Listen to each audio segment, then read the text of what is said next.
దీపక్ దాస్ గారు నన్ను అప్రోచ్ అయ్యి స్క్రిప్ట్ చదివితే నాకు చాలా ఉత్సాహపూరితంగా ప్రేరణాదాయకంగా అనిపించింది. స్క్రిప్ట్ సబ్జెక్టు మళ్ళీ విచక్షణ, మనం ఊకే అంటుంటాం విచక్షణ జ్ఞానంగా విచక్షణ రహితంగా మాట్లాడాలి, పనులు చేయాలని. మరి ఈ నాయకుల అధికార దుర్వినియోగాన్ని, మరి మన సంఘంలో పట్టి పీడిస్తున్న కుల వ్యవస్థ కానివ్వండి, లేకపోతే ఎటువంటి ఈ ఏదైతే నెగిటివిటీ ఉందో దాన్ని బాగా స్టడీ చేసి చాలా కష్టపడి సినిమా తీశారు. అదంతా చదివి నాకు చాలా సంతోషం అనిపించింది. మూవీకి విచక్షణ అనే పదాన్ని సెలెక్ట్ చేయటం అనేది చాలా మంచి ఆలోచనగా మనందరికీ తెలిసిన విషయం. ఇందాక రాజేంద్ర గారు అన్నట్లు ఏ పనైనా విచక్షణతో చేయాలి అని మన పెద్దవాళ్ళందరూ అంటుంటారు. నిజంగానే అలా చేస్తే తప్పకుండా సక్సెస్ అవుతుందన్న విషయం మనందరికీ తెలుసు. యాక్చువల్గా దీపక్ గారు, రాజేందర్ గారు వీళ్ళందరూ నా ఫ్యామిలీ ఫ్రెండ్స్ అండి. సో రాజేందర్ అయితే నా ఎన్సిసి కాలేజ్ మేట్. మేమందరం కలిసి రిపబ్లిక్ డే పెరేడ్ 87లో చేశాము. సో నా ఫ్రెండ్ ప్రొడ్యూసర్గా ఈ ఫిలంలో నేను యాక్ట్ చేయడం నాకు చాలా సంతోషంగా ఉంది. అలాగే ఒక మంచి మెసేజ్ ఓరియంటెడ్గా ఈ మూవీని దీపక్ గారు తీయడం జరిగింది. ఏదో ఒక మంచి సందేశం అనేది ఒక సినిమా ద్వారా ప్రజలందరికీ, పబ్లిక్ యూత్కి ఎస్పెషల్లీ మనం ఇవ్వటం అంటూ జరిగితే తప్పకుండా వాళ్ళు ఒక ఆలోచన చేసి దాన్ని ఆచరణలో పెట్టడానికి ప్రయత్నం చేసి ఒక మంచికి నాంది పలుకుతారు అన్న సదుద్దేశంతో దీపక్ గారు ధీరజ్ గారిని హీరోగా పెట్టి ఈ మూవీ చేయడం జరిగింది. దీపక్ గారి ఆధ్వర్యంలో పరిచయం కాబోతున్నాను. షూటింగ్ టైంలో నాది ఒక 15 రోజులు షూటింగ్ జరిగింది. కానీ నేను అసలు హీరోయిన్ కలవడమే లేదు. అసలు నాకు అర్థం కాలేదు అసలు నేను ఏం చేస్తున్నాను ఈ సినిమాలో అని చెప్పేసి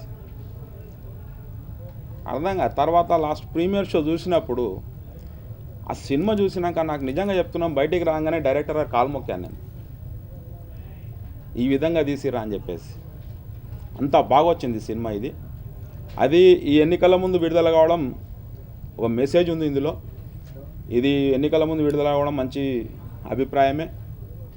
అదేవిధంగా నేను లేనప్పుడు హీరో గారు షూటింగ్ చూసి షూటింగ్ చూసి కనీసం నన్ను హీరో గారితో ఒక షాట్ అన్నా నాకు పెడితే బాగుండు, హీరో గారితో 2 తన్నులు తింటైనా బాగుండు అనిపించింది నాకు.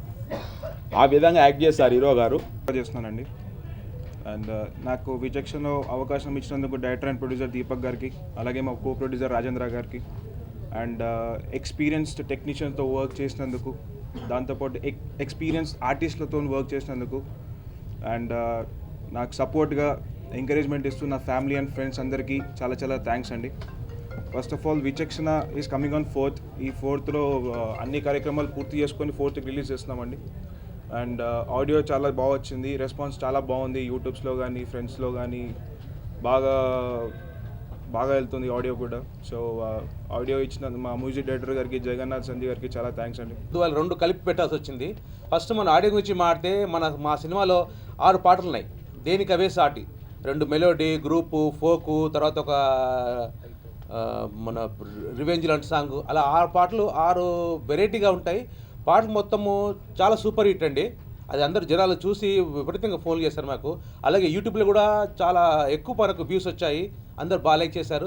ఫస్ట్ ఆఫ్ ఆల్ మనకు ఆదిత్య మ్యూజిక్ వాళ్ళు తీసుకోవడం మంచి ప్లస్ పాయింట్ అయింది మా ప్రొడక్షన్కి.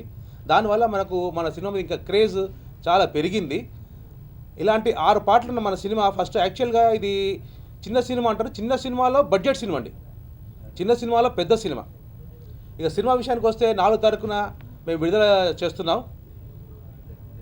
విడుదలలో కొన్ని లోటుపాట్లు, తర్వాత కొన్ని అడ్డంకులను తొలగించుకొని ఎట్టకేలకు ఏప్రిల్ 4th విడుదలకు సిద్ధమయ్యాం.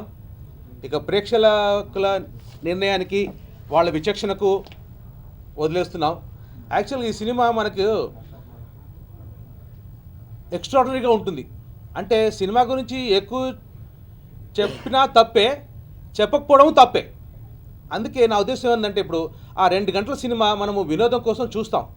చూసిన తర్వాత సినిమా బాగుందిలే అని బయటికి వెళ్ళిపోవడం కాకుండా, మా సినిమా చూసిన 2 అవర్స్ వినోదమే కాకుండా ఓ మంచి మెసేజ్ ఉంటుంది. ఆ తర్వాత మేము పలానా సినిమా చూసాం, అందులో ఈ విషయం ఉంది అని చెప్పి అందరు ప్రతి ఒక్కరు గుర్తుపెట్టుకొని వాళ్ళు చూసిన సినిమా ఒక్కరు మళ్ళీ 100 మందికి ఈ సినిమా బాగుంది చూడండి అని చెప్పేలాంటి సినిమా.